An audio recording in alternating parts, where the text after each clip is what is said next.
Good morning everyone. जो आज का हमारा लेक्चर है वो है बायोसेंसर। सबसे पहले हम समझते हैं कि बायोसेंसर होता क्या है।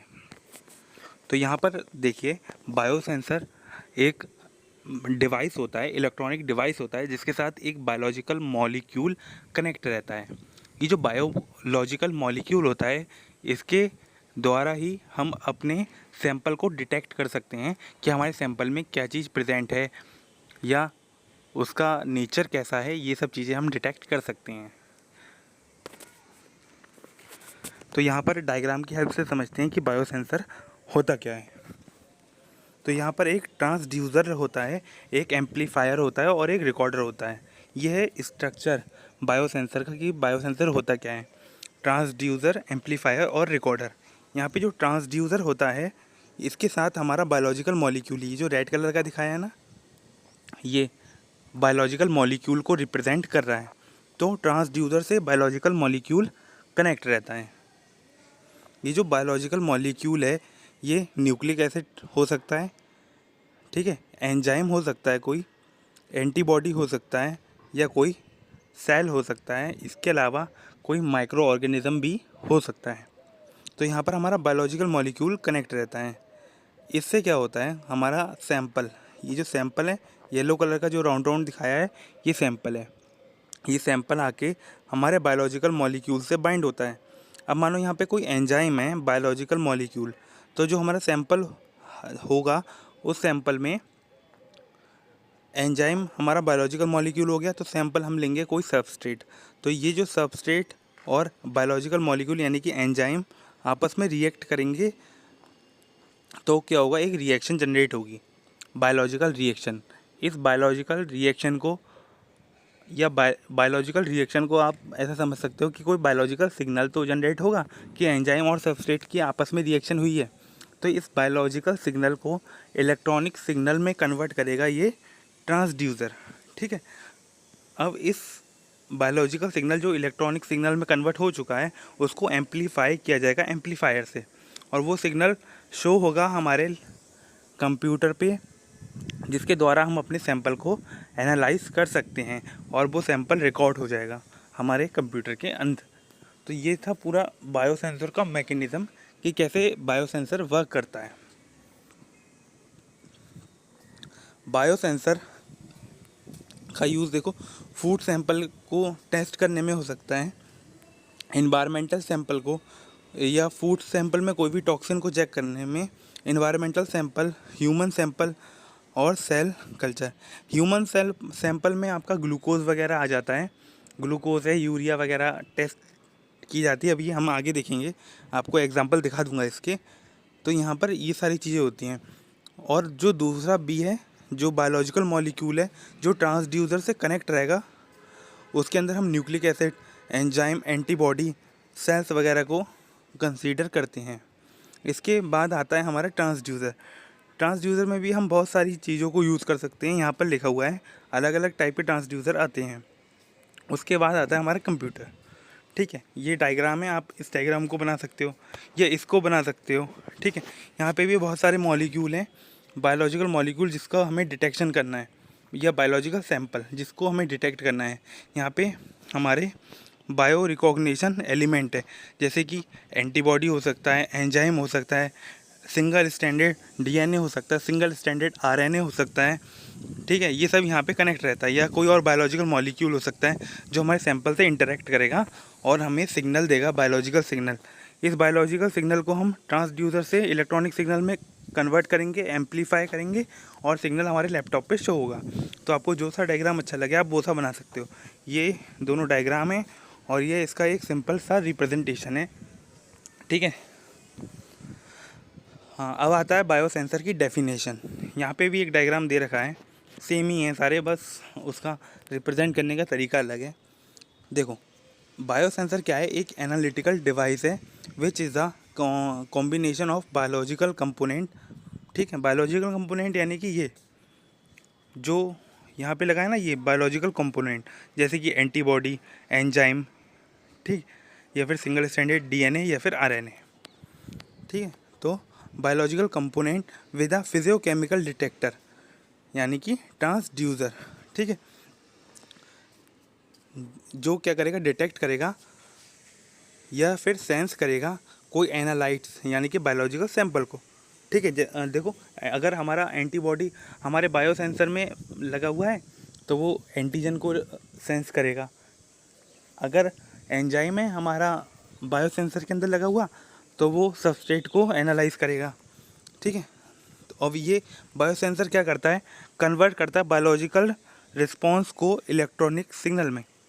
एंटीबॉडी एंटीजन का इंटरेक्शन होगा तो बायोलॉजिकल रिस्पॉन्स जनरेट होता है जिसको कन्वर्ट होगा इलेक्ट्रॉनिक सिग्नल में। यहाँ पे भी बताया गया, a biosensor is a analytical device consisting of a layer of immobilized layer of biological material. ये बायोलॉजिकल मटेरियल हो सकता है enzyme, antibody, organelles, hormones, nucleic acid और कोई भी cell. In the intimate contact with a transducer is that sensor. ठीक है, transducer है sensor, physical component which analyze the biological signal and convert into a electronic signal. यहाँ पर दे रखे हैं बायो सेंसर के एग्जाम्पल। प्रेशर मीटर हो गया, डिजिटल मल्टीमीटर हो गया, थर्मोमीटर हो गया, ग्लूकोज मीटर हो गया, पीएच मीटर हो गया। ये सारे मेडिकल डिवाइसेस हैं जो एग्जाम्पल है बायो सेंसर के।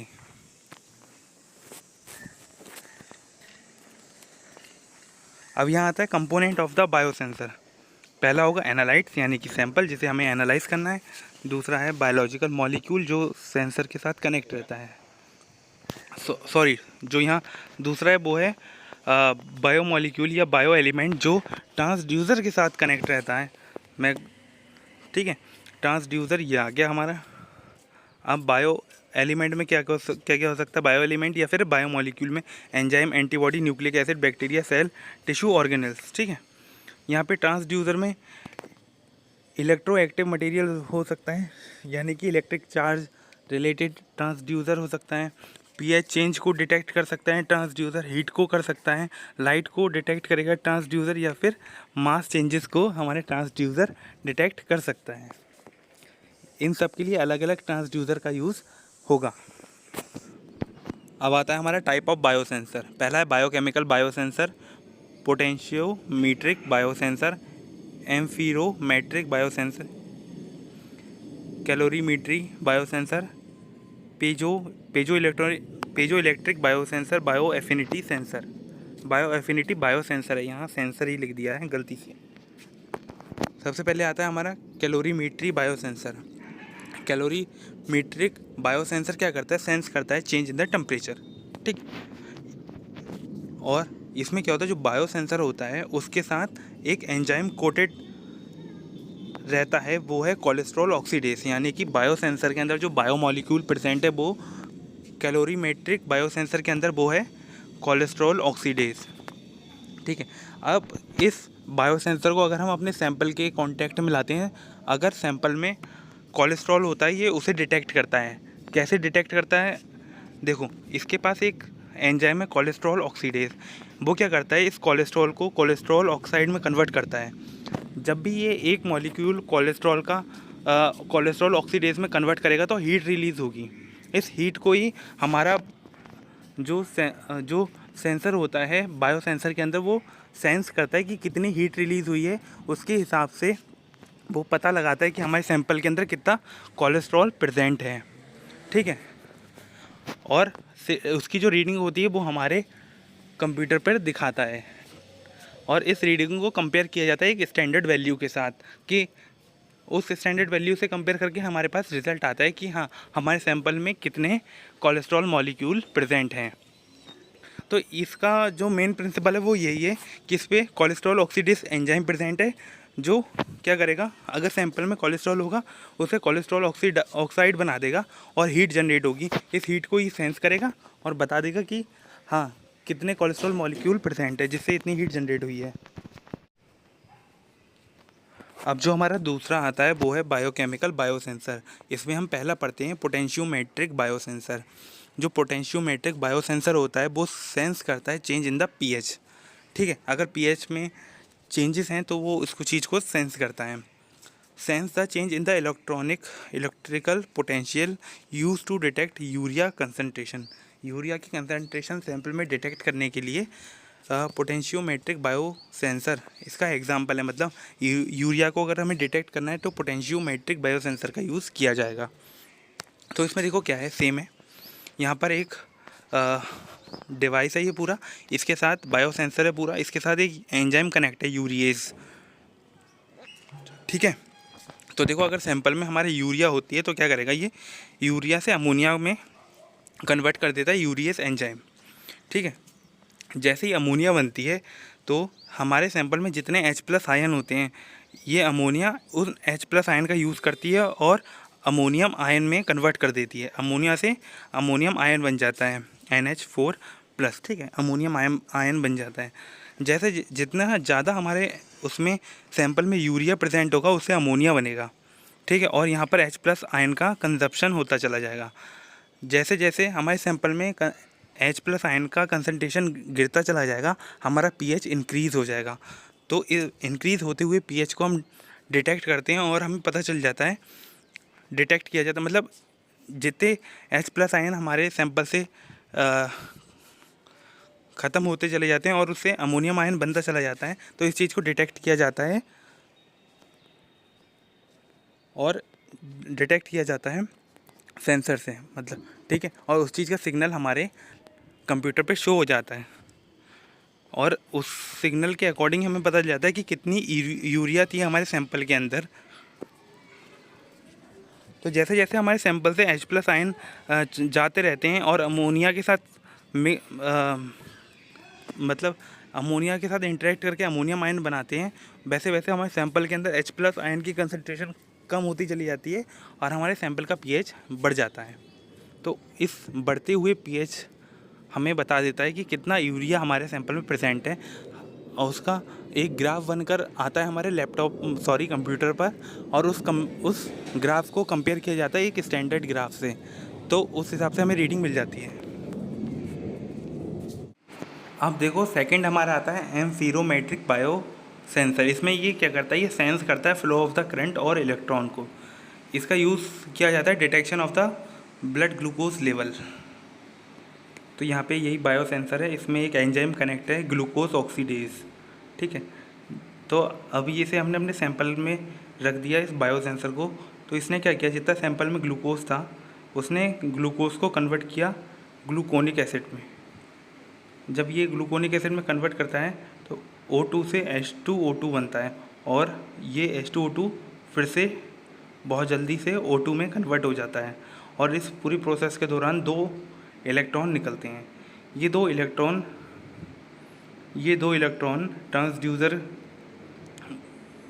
ट्रांसड्यूसर के पास जाते हैं और इस बायोलॉजिकल सिग्नल को इलेक्ट्रॉनिक सिग्नल के अंदर कन्वर्ट कर दिया जाता है। तो जब जब ग्लूकोज मॉलिक्यूल कन्वर्ट होगा ग्लूकोनिक एसिड में 2 इलेक्ट्रॉन निकलते हैं। ये जो 2 इलेक्ट्रॉन निकले हैं यही हमारा सेंस करने में हेल्प करते हैं कि हमारे सैंपल के अंदर कितना ज़्यादा ग्लूकोज है। जितने ज़्यादा ग्लूकोज होगा उतना ज़्यादा इलेक्ट्रॉन निकलेंगे हर बार, ठीक है। तो इस इलेक्ट्रॉन के हेल्प से ही हम बता देते हैं अपने सैंपल के अंदर कितना ज़्यादा ग्लूकोज प्रेजेंट होगा। ग्लूकोज से अगर ग्लूकोनिक एसिड बनेगा, क्योंकि यहाँ पर एक एंजाइम लगा होता है बायो सेंसर के अंदर ग्लूकोज ऑक्सीडेज, और जब ग्लूकोज से ग्लूकोनिक एसिड बनेगा तो O2 से H2O2 बनती है। तो ये जो H2O2 बनती है ये अनस्टेबल होती है, ये फिर से O2 में कन्वर्ट हो जाता है और इस प्रोसेस में 2 इलेक्ट्रॉन निकलते हैं। इस 2 इलेक्ट्रॉन को ही हम सेंस करते हैं, ठीक है, और हमें पता चल जाता है कि कितना सैंपल में हमारा ग्लूकोज प्रेजेंट है। अब आता है हमारा next bio affinity sensor. Affinity मतलब बाइंडिंग कैपेसिटी, किसकी ज़्यादा है। तो यहाँ पे एक ट्रांसड्यूसर है, ठीक है, यहाँ पे एक मॉलिक्यूल यहाँ पे बाइंड है बायोलॉजिकल मॉलिक्यूल और इसके साथ बाइंड है एक लेबल्ड रिसेप्टर, ठीक है। अब यहाँ पर हमने कोई सैंपल डाला जिसकी एफिनिटी यहाँ पर जो ट्रांसड्यूसर से जो ये बाइंड है मॉलिक्यूल इससे ज़्यादा है, तो क्या होगा, ये जो लेबल्ड रिसेप्टर होता है ये इससे आके बाइंड हो जाएगा, ठीक है, क्योंकि इसकी एफिनिटी ज़्यादा है इससे। तो ये जो इसके साथ बाइंड है हमारा रिसेप्टर, ये हमारे सैंपल के साथ आके बाइंड हो जाएगा। ये देखो यहाँ पे ये हमारा सैंपल है, जिस पे लाइनिंग है वो हमारा सैंपल है, और जो इससे बाइंड है ये अलग चीज़ है, ठीक है, ये अलग मॉलिक्यूल है। तो इसकी मतलब लेबल्ड रिसेप्टर की एफिनिटी हमारे सैंपल से ज़्यादा होगी, ठीक है। तो ये सैंपल के साथ आके बाइंड हो जाएगा, सैंपल के साथ आके बाइंड हो गया, इस चीज़ को ही सेंस किया जाएगा और सिग्नल हमारे कंप्यूटर पे भेज दिए जाएंगे। तो इसे कहते हैं बायो एफिनिटी सेंसर। यहाँ पर बायो एफिनिटी सेंसर का ही इम्यूनो सेंसर इसी का एग्जांपल है। यहाँ पर मतलब एंटीबॉडी मान लो, ये एंटीजन मान लो इसको, ठीक है। तो मानो हमने एंटीबॉडी डाली यहाँ पर, तो इस एंटीबॉडी के प्रति इस एंटीजन का जो बाइंडिंग कैपेसिटी था वो लो था, इस यहाँ से एफिनिटी लो थी, और यहाँ पर जो हमने न्यू एंटीबॉडी अपने सैंपल में डाली है उसकी एफिनिटी ज़्यादा है। तो ये एंटीजन इस एंटीबॉडी से आगे बाइंड हो जाएगा और सिग्नल जाएगा हमारे कंप्यूटर तक, और हमें पता चल जाएगा कि यहाँ पे ये एंटीजन हमारे न्यू वाली एंटीबॉडी से बाइंड हुआ है। तो एक सिग्नल प्रोड्यूस होगा, तो हमें पता चल जाता है कि हाँ, ये पूरी प्रोसेस एफिनिटी बेस होती है। किसकी? हमारे सैंपल की एफिनिटी ज़्यादा है, तो जो इसमें रिसेप्टर होता है वो हमारे सैंपल से आके बाइंड हो जाता है, ठीक। तो यहाँ पे देखो DNA interaction, enzyme substrate interaction, antigen antibody interaction इसके अंदर इन्वॉल्व होते हैं। एफिनिटी यहाँ पे डेफिनेशन दे रखी है, affinity is the strength of a binding interaction. अब आता है पीजो इलेक्ट्रिक बायोसेंसर। सबसे पहले हम समझते हैं पीजो इलेक्ट्रिक मटेरियल क्या होता है। पीजो इलेक्ट्रिक मटेरियल एक ऐसा मटेरियल होता है जिस पे अगर हम बहुत हल्का सा अगर हम प्रेशर डालेंगे या हल्का सा दबाव डालेंगे तो इलेक्ट्रिक चार्ज जनरेट करता है वो, है ना। तो इसे कहते हैं हम पीजो इलेक्ट्रिक मटेरियल। अगर हम पीजो इलेक्ट्रिक मटेरियल के ऊपर हल्का सा दबाव डालेंगे तो वो इलेक्ट्रिक करंट को जनरेट करेगा। इसका एग्जांपल जिंक ऑक्साइड आप नोट कर लीजिए। यहाँ पे दे रखा है कौन कौन सा पीजो इलेक्ट्रिक मटेरियल है। लेड, जर्कोनेट, टाइटेनेट, ठीक है, बेरियम टाइटेनेट, क्वार्टज इसका एग्जांपल है, टोपाज, जिंक ऑक्साइड भी इसका एग्जांपल है, ठीक है। ये सारे एग्जांपल हैं पीजो इलेक्ट्रिक मटेरियल के। यहाँ पे सारे एग्जांपल ये दे रखे हैं। तो पीजो इलेक्ट्रिक मटेरियल यही होता है कि अगर उस पर हल्का सा भी दबाव पड़ता है, बहुत हल्का सा, ठीक है, तो वो क्या करता है, इलेक्ट्रिक चार्ज जनरेट करता है। यहाँ पर देखो PZD, लेड, जिरकोनेट, टाइटेनेट, ठीक है, लेड, जिरकोनेट, टाइटेनेट की यहाँ पर एक लेयरिंग की गई है, ठीक है। ये पूरी प्लेट है PZT, यानी कि लेड, जिरकोनेट, टाइटेनेट की यहाँ पे एक प्लेट है। अगर हम इस पर हल्का सा भी इस पर कंप्रेस करेंगे तो इलेक्ट्रिसिटी जनरेट होगी, ठीक है, वोल्टेज जनरेट होगा, ठीक। इस चीज़ को यूज़ करते हैं। अब मानो ये देखो यहाँ पर हमारे यहाँ पे ये जो नीचे येलो कलर का एक बहुत बड़ा स्लैब दिखा है ना, ये प्लेट है पीजो इलेक्ट्रिक मटेरियल से बनी हुई ये प्लेट है येलो कलर की। इसके ऊपर एंटीबॉडी बाइंड है, ठीक है। तो एंटीबॉडी बाइंड है इस प्लेट पे, तो कोई भी इलेक्ट्रिक चार्ज जनरेट नहीं होगा। लेकिन जैसे ही इसके ऊपर एंटीजन आके बाइंड होगा तो यहाँ से इस पीजो इलेक्ट्रिक मटेरियल की बनी प्लेट इलेक्ट्रिक करंट को हल्का सा जनरेट करेगी, जिसको हमारा ट्रांसड्यूसर डिटेक्ट करेगा और इस सिग्नल को इलेक्ट्रॉनिकल सिग्नल में कन्वर्ट करेगा, जो हमारे जो हमारे कंप्यूटर पे दिखाई दे जाएगा, ठीक है। तो इससे भी बायोसेंसर बनते हैं। यहाँ पर एक बायोलॉजिकल मॉलिक्यूल के रूप में एंटीबॉडी अटैच रहती है या एंजाइम अटैच रहता है, जिसके साथ सबस्ट्रेट आके बाइंड कर जाता है। जैसे ही बाइंड करता है तो हल्का सा प्रेशर पड़ता है पीजो इलेक्ट्रिक मटेरियल से बनी इस येलो कलर की नीचे जो प्लेट बनी है ना पूरी, उसके ऊपर जैसे ही हल्का सा प्रेशर पड़ता है तो वो हल्का सा इलेक्ट्रिसिटी जनरेट करती है। तो ये इस चीज़ का प्रिंसिपल है। अब नेक्स्ट आता है एंजाइम बेस्ड बायोसेंसर। यहाँ पे एग्जांपल दे रखे हैं एंजाइम बेस्ड बायोसेंसर। मैंने भी बताया ना कोलेस्ट्रॉल यहाँ इसी चीज़ का एग्जांपल है। कोलेस्ट्रॉल से कोलेस्ट्रॉल ऑक्सीडेज यहाँ पे एंजाइम वर्क करता है। तो आप एग्जांपल में लिख सकते हो यहाँ पे एंजाइम बेस्ड बायोसेंसर कौन कौन से हैं। इसके अलावा कुछ माइक्रो ऑर्गेनिज्म भी हैं जिसका यूज़ ऐसा बायोसेंसर किया जाता है। तो यहाँ पर दे रखा है बहुत सारे माइक्रो ऑर्गेनिज्म जिसका यूज़, ये चीज़ दे रखी है किस चीज़ के सेंस में किया जाएगा, किस चीज़ के डिटेक्शन। यहाँ पे माइक्रो ऑर्गेनिज्म के नाम, किस चीज़ को डिटेक्ट करेंगे ये उसका नाम दे रखा है। तो माइक्रो ऑर्गेनिज्म का यूज़ भी बायोसेंसर के अंदर होता है, यही चीज़ यहाँ पर लिखी गई है। तो आप इन चीज़ों को भी अपने क्वेश्चन के आंसर लिखने में यूज़ कर सकते हो। Thank you.